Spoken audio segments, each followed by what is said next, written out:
সুপ্রিয় শিক্ষার্থী বন্ধুরা, আসসালামু আলাইকুম। আশা করি সবাই ভালো আছেন এবং সুস্থ আছেন। আজকের ক্লাসে আপনাদেরকে জানাই আন্তরিক অভিনন্দন। আমরা আপনাদেরকে যারা 18তম শিক্ষক নিবন্ধনে ভাইবা দিবেন, আপনাদেরকে 50টা প্রশ্ন দিয়েছিলাম। ওই প্রশ্নগুলো ক্লাস শেষে ধরবো, যেখানে সমস্যা সেগুলো সুন্দর করে বুঝিয়ে দেবো। আর তার আগে আমরা একটা শীট পড়া নিচ্ছি। এখান থেকে আপনাদের যে প্রশ্নগুলো আমি বলবো, সেই প্রশ্নগুলো একটু নোট করে নেবেন, অথবা আপনি পরবর্তীতে শীট দেখে দেখে প্রশ্নগুলো লিখতে পারেন। পটুয়া কাকে বলে আর পটচিত্র কাকে বলে? দুইটা প্রশ্ন।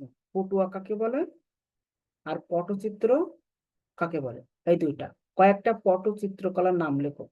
এই তিনটা প্রশ্ন মোটামুটি এখান থেকেই আপনার কভার হয়ে যাবে আশা করি। এরপর কয়েকজন পট শিল্পী, এরকম প্রশ্ন আসতে পারে যে একজন বিখ্যাত পটশিল্পীর নাম বলেন, দেশের বাইরে একজন পটশিল্পীর নাম বলেন। তখন এই যে 4 থেকে 5টা প্রশ্ন এখান থেকেই পড়লে এটা আর পড়া লাগবে না। শীট পাওয়ার পরে আপনাদের প্রশ্নগুলো রেডি করবেন, আমি আগের থেকে আপনাদের ধারণা দিয়ে দিলাম, আরো সহজ করে দিলাম।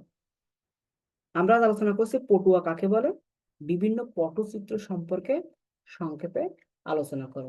এই বিষয়টা আজকে আমরা আপনাদের আলোচনা করব এবং বিস্তারিত বুঝাবো।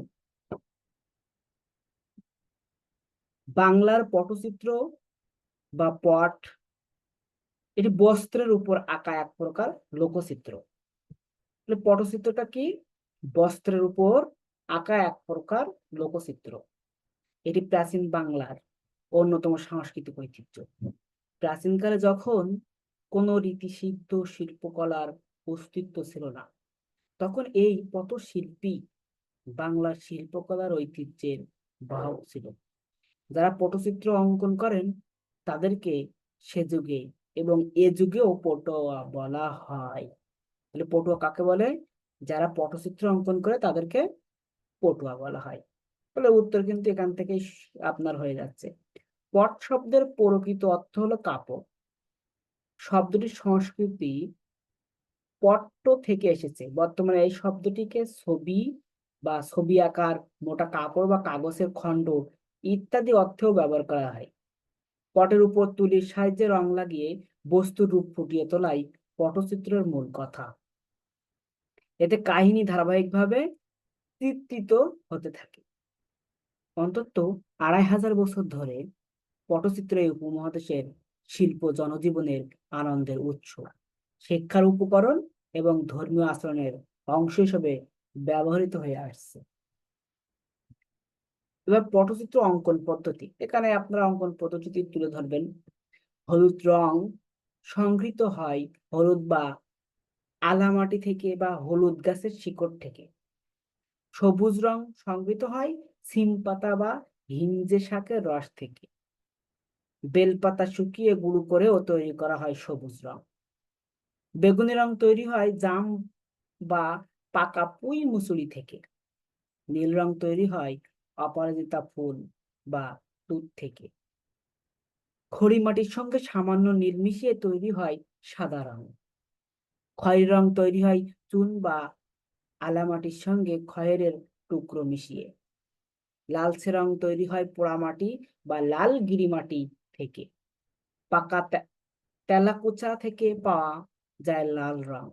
সজনে গাছের পাতা বেটে লাল রং তৈরি করা যায়।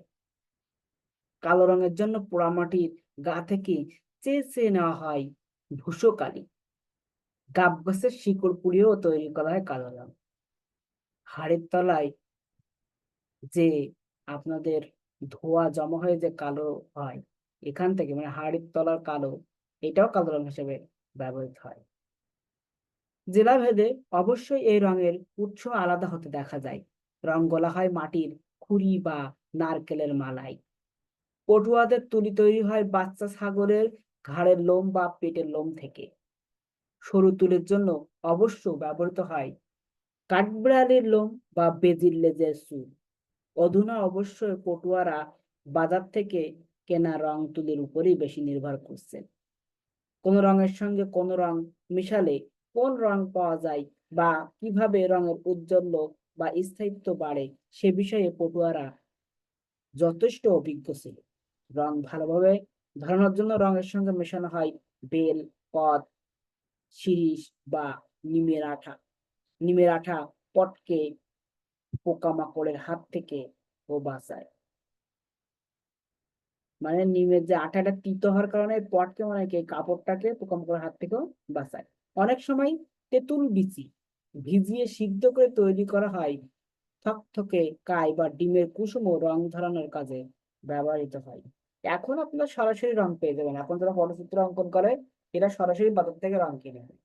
এবং আপনারা যারা বিভিন্ন ছবি অঙ্কন করেন বাজারে এই অহরহ এই রংগুলো পাবেন। ইতিহাসের পাতায় এই পটচিত্রের কাহিনী, পটচিত্রের মধ্যে পৌরাণিক কাহিনী বা সেই সময়কার আপনার হিন্দুদের রাজা বাদশাহ এবং তাদের ধর্মীয় যে দেবতা ছিল তাদের কাহিনী এবং সামাজিক জীবন ব্যবস্থা, মানুষের সংস্কৃতি, এইসবগুলো এই পটে ছবি এবং লেখা দুটো একসাথে ফুটিয়ে তোলা হতো। এবং এখানে কিছু গানও ছিল। এই সম্প্রদায়ের মানুষ মূলত পট অঙ্কন করেও এই পট প্রদর্শনের মাধ্যমে গান গেয়ে পটের কাহিনী বর্ণনা করে। বাংলায় মূলত বেদে সম্প্রদায়ের লোকেরা গ্রামে গ্রামে ঘুরে এই পটের গান করত। বিভিন্ন ধর্মীয় এবং সামাজিক অনুষ্ঠানে বাংলার মানুষের কাছে বিনোদনের অন্যতম উপাদান ছিল পটের গান। পটুয়া সঙ্গীতের প্রচলন পূর্বে সম্পূর্ণ রাঢ় অঞ্চলে থাকলেও বর্তমানে পশ্চিমবঙ্গের বীরভূমি, পশ্চিম মেদিনীপুরের পিঙ্গালা ব্লকের নয়াগ্রাম, বর্ধমান, মুর্শিদাবাদ জেলায় এই গীত শোনা যায়। পটের গান মূলত তিন প্রকার: লীলা কাহিনী, পঞ্চকল্যাণী ও গোপালন বিষয়ক গীতিকা। কয়েকজন উল্লেখযোগ্য পট গীতিকার হলেন দুকশ্যাম, রানী চিত্রকর, গৌরী চিত্রকর, পুলিন চিত্রকর। বাংলাদেশের পটুয়াখালী, কুমিল্লা, ফরিদপুর, ময়মনসিংহ জেলায় এবং ভারতের পশ্চিমবঙ্গের পুরুলিয়া, মেদিনীপুর, হাওড়া, হুগলি, বর্ধমান, বীরভূম, বাঁকুড়া জেলায় পটুয়াদের বাস ছিল। পশ্চিমবঙ্গের কলকাতার পটুয়াটোলা আর বাংলাদেশের পটুয়াখালীর নামকরণ পটুয়া থেকে হয়েছে বলে কেউ কেউ ধারণা করেন।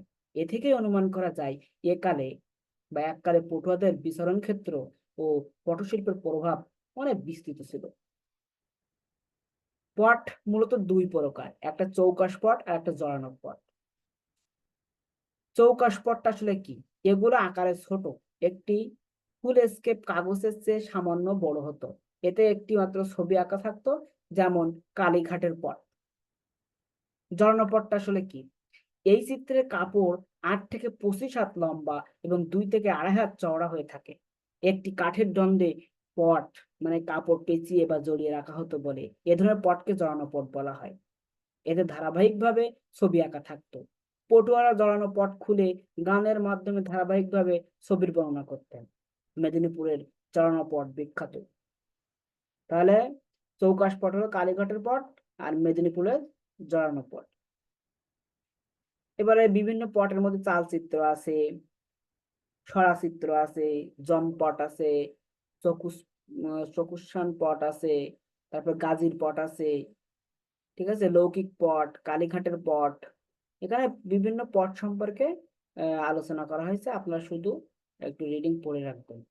ঠিক আছে, গাজীর পটটা একটু বিস্তারিত একটু পড়বেন। একদিকে পুরানোর কাহিনী নিয়ে কালীঘাট, অন্যদিকে দিক দিয়ে রাজধানী কলকাতার বুকে এমন জনপ্রিয় তীর্থক্ষেত্র যার ফলে নানা সময় নানান কারণে মানুষের ভিড়ে জমে। কালীঘাটের চৌকোপটের শিল্পীরাও আসলে হঠাৎ আসা একদল গ্রাম্য শিল্পী। তারা কুমোর, সূত্রধর ও কয়েকটি পটুয়া পরিবার, মূলত দক্ষিণ 24 পরগনা ও মেদিনীপুরের শিল্পী গোষ্ঠী। কথিত প্রতাপাদিত্যের খুল্লাত রাজা বসন্ত রায় কালীঘাটের মন্দির নির্মাণ করেন এবং 1798 সালে সারবর্ণ রায়চৌধুরী বংশের সন্তোষ রায় এই মন্দিরের নবরূপ দেন। এই সময় বেড়ে যায় ভক্ত সমাগম। সেই সময় জীবিকার সন্ধানও ছোট ছোট কয়েক দল গ্রাম্য শিল্পী নতুন ভাবে বাঁচার চেষ্টা চালাবে। একই সঙ্গে পটুয়া চিত্রকরদের জাতি বর্ণ থেকে মুক্তি পাওয়ার চেষ্টা। শ্রমনির্ভর কুটির শিল্পকে আশ্রয় করে জনবহুল কলকাতার বুকে পাড়া অর্থে সহজ ঠিকানা তৈরির চেষ্টা এবং উৎপাদনের পাশাপাশি বাণিজ্য কেন্দ্র হিসেবে পরিচিত পাওয়ার চেষ্টা। লক্ষ্মীসরা, মনসা ঘাট, চিত্রিত হাড়ি, রঙিন প্রতিমা, খেলনা পুতুল, রথচিত্র, অলঙ্করণ, চালচিত্র, ছোট বড় মন্দির নির্মাণের পাশাপাশি গ্রাম্য শিল্পীর এই গ্রাম্য শিল্পীরা শুরু করেছিলেন ধাতু পাত্রের উপর সরল চিত্র অলঙ্করণ। কারণ যখন এই যে আপনার মাটির পাত্র থেকে যখন ধাতুর পাত্র আসলো, তখন কি করবে? তখন কি ওই তারা বসে থাকবে? তখন তারা বসে না থেকে কি করলো? তারা এই ধাতুর পাত্রে অলঙ্করণ শুরু করে দিল। ততদিনে ছবির বাজার বুঝেছিল কালীঘাটের শিল্পীরাও, যার ফলে পটের চাহিদা মেটানোর পাশাপাশি ছবির জগতে একটি মিশ্র রীতি, তথাকথিত একটি আধুনিক রীতির জন্ম নিল। কালীঘাটের শিল্পীরা তাদের আঁকা ছবিতে 1854 সালে কলকাতার গড়ানহাটায় প্রতিষ্ঠিত হয়েছে আর্ট স্কুল, ইন্ডাস্ট্রিয়াল আর্ট। ততদিনে কালীঘাটে পট ডেকে বিদেশেরও থমকে গেছে। কালীঘাটে ব্যাপকভাবে পট তৈরি শুরুটা প্রায় 1830 সাল নাগাদ। সমাজ সচেতন রসিক হৃদয় থেকে ঠাকুর ভক্ত যাত্রী এবং ছোটদের হৃদয়কে আনন্দে ভরিয়ে দিতে এ পট এক ব্যতিক্রম ধর্মীয় এই শিল্প মাধুর্য নিয়ে এই পট তৈরি হয়। বাজারি ছবির এই বিশেষ ঘরানা কালীঘাট অঞ্চলে বিক্রি হতো বলে এই ছবিগুলো নামকরণ করা হয়েছিল কালীঘাটের পেন্টিং। মোটামুটি 100 বছর টিকেছিল এ ধারা। কালীঘাট পটের শিল্পীর প্রসঙ্গে বাঁশুরি ঘোষের ছেলে ইন্দ্রমোহন ঘোষ এবং তার ছেলে নিবারণ ঘোষ ও কালীচরণ ঘোষ এর কথা উল্লেখ করতে হয়। এই শতগোপ পরিবারটি দক্ষিণ 24 পরগনার গড়িয়া থেকে কালীঘাটে এসেছিল। কালীচরণ ঘোষের সঙ্গে কাজ করতেন বলরাম দাস, নীলমণি দাস, ভাবনা দাস ও ভাবনা দাসের ভ্রাতৃপুত্র গোপাল দাস ছিলেন কালীঘাটের পটের শিল্পী। কালীঘাটের পটশিল্পী বা এই পটশিল্পীকে আমাদের বাংলাদেশে কিন্তু একজন বিখ্যাত পটশিল্পী আছে, কামরুল হাসান। এটা কিন্তু আপনারা একটু মনে রাখবেন, কামরুল হাসান। এবং আপনার ওদিকে নীলমণি দাস, ভাবনা দাস এবং গোপাল দাস, একটু মনে রাখলে হবে, সহজ সহজ নাম। কালীচরণ ঘোষের সন্তানরা হলেন কুমুদিনী, বলরাম, কানাই। আর দুই শিষ্যের একজন রেঙ্গুন চলে যাওয়া পরাণচন্দ্র দাস এবং অন্যজন নবদ্বীপে চলে যাওয়া বলাই দাস বৈরাগী। নিবারণ ঘোষ ও বলরাম দাসের শিষ্য ছিলেন কালীঘাট পটের স্বনামধন্য শিল্পী রজনী চিত্রকর। রজনী চিত্রকর সন্তানরা হলেন রামনাথ পাল, শিরিষ পাল, শম্ভু পাল। এর মধ্যে শিরিষ পাল এ চর্চাকে ধরে রেখেছিলেন দক্ষতার সঙ্গে এ ধারার শেষে শিল্পী হিসেবে। তার সন্তানরা হলেন নিখিল, অলোক, নিতাই। মেদিনীপুরের সুতাহাটা এবং আকপুর খেজুরতলা থেকে এসেছেন কালীঘাট। দক্ষিণ 24 পরগনার আকুবপুর থেকে কালীঘাট আসা কার্তিক চিত্রকরের বংশধারায় আছেন গদাধর, গৌরাঙ্গ, গণেশ, প্রভাস, নারায়ণ এবং নারায়ণের ছেলে ধরণীধর এবং মেঘনাথ। এই এই জিনিসটা এই পর্যায়ক্রমে কারা ধরে রাখছে প্রচলনটা, সেটা এখানে তুলে ধরা হয়েছে। মূলত আপনারা আগে দেখবেন যে কাঠের গরুর গাড়ি, বাঁশ এবং কাঠ দিয়ে গরুর গাড়ি তৈরি করা হতো এবং গরুর গাড়ির চাকা, কাঠের চাকা তৈরি করা হতো গরুর যে গাড়ি তৈরি করা হতো বিভিন্ন মালামাল নিয়ে যাওয়ার জন্য। মাঠের বিভিন্ন কাজ, ধান, পাট, গম, সরিষা, মশারি মশুরি, এইসব জিনিসগুলো। তারপরে তো মনে করেন যে ওই গাড়িতে করে আবার গোবর নিয়ে যায় তো, মানে জমিতে ওই জৈব সার হিসেবে ব্যবহার করার জন্য। ওইটা কিন্তু এখন অনেক কমে গেছে। এই গাড়ির প্রচলনটা দেখবেন, গরুর গাড়ির প্রচলনটা অনেক কমে গেছে। কিন্তু এই কিছু কিছু জায়গায় দেখবেন এই আপনার এই রীতি বা এই প্রথা চালু আছে। কিছু কিছু জায়গায় তারা এখনো কিন্তু গরু গাড়ি চাকা তৈরি করে এবং এই গরু গাড়ি অল্প, মানে অল্প স্বল্প হলেও কিছু কিছু জায়গায় আছে। তো এই যে টিকিয়ে রাখছে, এটাও দেখবেন একসময় এরকম আপনার লোকশিল্পের একটা অন্তর্ভুক্ত হয়ে কেউ না কেউ এই বিষয়ে লেখালেখি করবে। এই গরু গাড়ির যে আপনার ঐতিহ্য, গ্রাম্য যে গরুর গাড়ির যে ঐতিহ্য, এই গরু গাড়ির এই এই বিষয় নিয়ে দেখবেন কেউ না কেউ লেখালেখি করবে একসময়। কারণ এটা এখন অনেক কমে গেছে। আপনারা একটু খোঁজ নিয়ে দেখলে দেখবেন। এই যে একটু রিডিং পড়বেন এবং এখান থেকে যে প্রশ্নগুলো বললাম, পটচিত্র কাকে বলে, পটুয়া কাকে বলে, কয়েকটি চিত্র করার নাম বলবেন, নাম, এবং আপনার কয়েকজন বাংলাদেশের পটশিল্পের জন্য বিখ্যাত কে, এটাই। আর পটশিল্প তৈরির উপকরণ টুপকরণ আপনারা একবার রিডিং পড়লে এমনি পারবেন। মূলত পটচিত্র কি আর পটুয়া কাকে বলা হয়। ঠিক আছে, পটের উপরে যে চিত্র, পট তো কাপড়, আর এই কাপড়ের উপরে যে চিত্রগুলো অঙ্কন করা হয় সেটা হলো পটচিত্র। আর যে পটচিত্র তৈরি করে সেই হলো পটুয়া। আর এই পটুয়া কালীঘাটের পট, গাজীর পট, তারপরে স্বরাজ চিত্র, এই সবগুলো হলো পটচিত্রের উদাহরণ। আপনার হলো বাংলাদেশের পটশিল্পী হলো কামরুল হাসান, এবং ভারতের যেগুলো আছে গোপাল দাস, নেপাল দাস, এই দুই একটা নাম বললেই হয়ে যাবে, কঠিন কোনো কিছু না। সবাইকে অসংখ্য ধন্যবাদ। স্যার আজকে বাংলাদেশের কি একজনই কামরুল হাসান? একজনের নাম বললে হবে, বেশি নাম বলতে গেলে তো আবার তখন আপনি উল্টো পাল্টা করে বলবেন।